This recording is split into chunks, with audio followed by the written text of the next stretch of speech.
Bismillahirrahmanirrahim. Assalamualaikum warahmatullahi wabarakatuh. Alhamdulillahirabbil alamin wassalatu wassalamu ala Rasulillah amma ba'dah. Ismakhuli nafsi ismi kamil Muhammad Rizal Arifenka. Al musyahidun wal mustami'un al kiram. Ahlan bikum fi hadhil fursatil lughatil arabiyyah. Hayya bina nata'allamu lughatil arabiyyah al madad maharatil kalam. Baik, di sini saya akan menjelaskan tentang maharatil kalam, yaitu tentang keterampilan dalam berbicara. Apa sih yang dimaksud dengan maharah kalam ini? Maharah kalam adalah kemampuan untuk mengungkapkan suatu bunyi, artikulasi atau kata-kata untuk mengekspresikan pikiran berupa ide, pendapat, perasaan ataupun pikiran secara lisan kepada lawan bicara. Nah, jadi skill dari maharah kalam ini yaitu bagaimana kita mengekspresikan suatu pikiran kita dalam suatu bahasa Arab, suatu bahasa yaitu bahasa Arab misalnya, dengan baik dan benar menurut kaidah dari nahwu sorofnya. Jadi dalam 4 maharah, yaitu maharah istima, kalam, kitabah dan qiraah. Maharah kalam ini cukup penting karena dalam melakukan bahasa Arab kita bagaimana kita mampu untuk berkomunikasi dengan baik dan benar. Jadi setelah kita mendengarkan kosakata bahasa Arab, kita harus melafalkannya. Seperti contoh al-madrasatu. Nah, kita mendengarkan mufradat al-madrasatu. Nah, setelah itu bagaimana kita melafalkannya dengan baik? Lafal al-madrasatu. Jadi seorang guru biasanya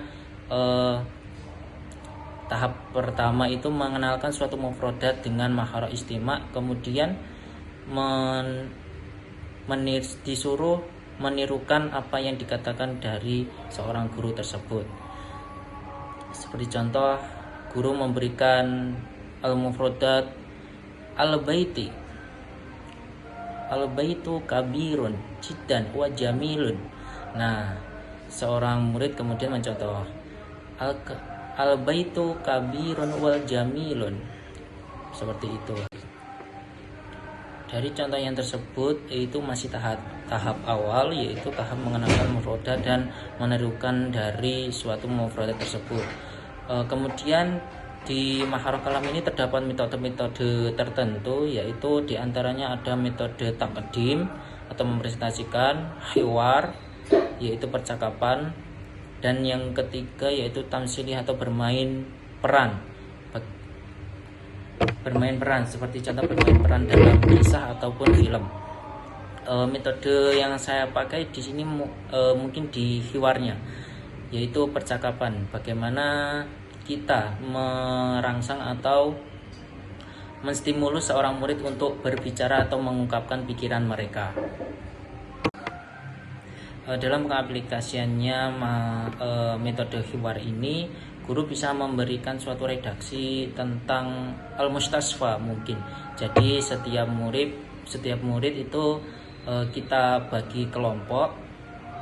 Misalnya dalam satu kelas kita bagi kelompok dua, yang satu si A dan yang satu si B. Nah, contoh dari hiwar tadi adalah kelompok satu sebagai umi dan kelompok yang kedua sebagai waladun. Kemudian yang umi itu berkata madabika ya waladi. Kemudian kelompok selanjutnya sebagai walad itu menjawab asy'uru bisuda'in ya umi. Umi pun menjawab wama asabika ya bunaya. Kemudian dilanjut lagi waladun asobani waja'ul asnan ya ummi. Kemudian si ummi menjawab lagi asy'uru bil amin sadidin fil asnan hayya bina ilal mustasfa. Jawab si waladun na'am ya ummi. Nah, jadi pertama seorang guru itu mencontohkan dulu bagaimana cara membaca yang benar, bagaimana cara melafalkannya dengan benar, yaitu panjang pendeknya dan artikulasi di penekanan tertentu, seperti itu. Hasanan itu tadi yaitu penjelasan tentang maharatul kalam, bagaimana penerapannya di kelas dan juga contohnya. Mungkin cukup itu, sekian dari saya. Syukran kasir ala istimamikum. Wallahu muwaffiq ila aqwamit thoriq. Wassalamualaikum warahmatullahi wabarakatuh.